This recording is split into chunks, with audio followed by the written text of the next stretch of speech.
Hello दोस्तों, आज मैं तुम्हें जो कहानी सुनाने जा रही हूँ वो है श्री कृष्ण और उनके गुरु दुर्वासा ऋषि जी की। एक बार श्री कृष्ण जी के गुरु दुर्वासा ऋषि अपने शिष्यों के साथ कहीं जा रहे थे। रास्ते में किसी जंगल में रुककर उन्होंने आराम किया। उसी के पास ही द्वारका नगरी थी। दुर्वासा ऋषि ने अपने शिष्यों को भेजा कि श्री कृष्ण को बुलाकर लाओ। तब उनके शिष्य द्वारका गए और द्वारकाधीश को उनके गुरुदेव का संदेश दिया। संदेश सुनते ही श्री कृष्ण जी दौड़े अपने गुरु के पास गए और उन्हें दंडवत प्रणाम किया।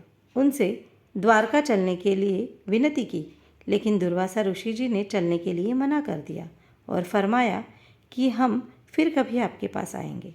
श्री कृष्ण जी ने पुनः दुर्वासा ऋषि जी से विनती की। तब दुर्वासा ऋषि जी ने फरमाया कि ठीक है कृष्ण, हम तुम्हारे साथ चलेंगे, लेकिन हम जिस रथ पर जाएंगे उसे घोड़े नहीं खींचेंगे। एक तरफ से तुम और एक तरफ से तुम्हारी पटरानी रुक्मिणी खींचेगी।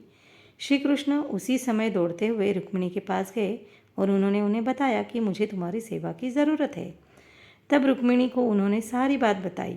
तब वह दोनों अपने गुरुदेव के पास आए और उन्हें रथ पर बैठने के लिए विनती की। जब उनके गुरुदेव रथ पर बैठे तो उन्होंने अपने शिष्यों को भी रथ पर बैठने के लिए कहा, लेकिन श्री कृष्ण जी ने परवाह न की, क्योंकि वे जानते थे कि गुरुदेव उनकी परीक्षा ले रहे हैं।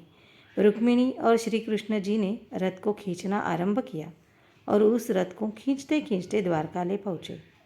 जब गुरुदेव द्वारका पहुँचे तो श्री कृष्ण जी ने उन्हें राज सिंहासन पर बिठाया, उनका आदर सत्कार किया। फिर श्री कृष्ण जी ने 56 तरह के व्यंजन बनवाए अपने गुरुदेव के लिए, लेकिन जैसे ही वह व्यंजन गुरुदेव के पास पहुँचे उन्होंने सारे व्यंजनों का तिरस्कार कर दिया। श्री कृष्ण जी ने पुनः अपने गुरुदेव से पूछा कि गुरुदेव, आप क्या लेंगे? तब दुर्वासा ऋषि जी ने खीर बनवाने के लिए कहा। श्री कृष्ण जी ने आज्ञा मानकर खीर बनवाई। खीर बनकर आई। वो खीर से भरा पतीला दुर्वासा ऋषि जी के पास पहुंचा। उन्होंने खीर का भोग लगाया। थोड़ी सी खीर का भोग लगाकर उन्होंने श्री कृष्ण जी को खाने के लिए कहा। उस पतीले में से श्री कृष्ण जी ने थोड़ी सी खीर को खाया।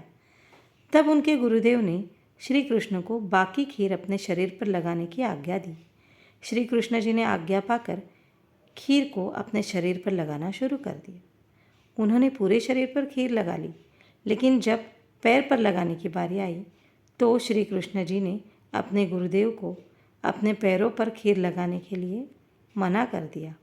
श्री कृष्ण जी ने कहा, हे गुरुदेव, यह खीर आपका भोग प्रसाद है, मैं इस भोग को अपने पैरों पर नहीं लगाऊंगा।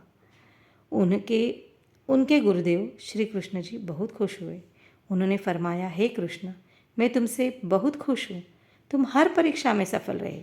मैं तुम्हें आशीर्वाद देता हूँ कि पूरे शरीर में तुमने जहाँ जहाँ खीर लगाई है वह अंग आपका वज्र के समान हो गया है।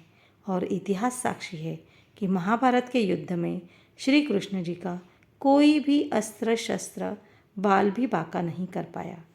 इसीलिए ठाकुर जी के चरण कमल अति कोमल है और उनसे प्रेम करने वाले साधक इन चरण कमल को अपने हृदय सिंहासन पर धारण करने के लिए जीवन भर प्रयास करते हैं।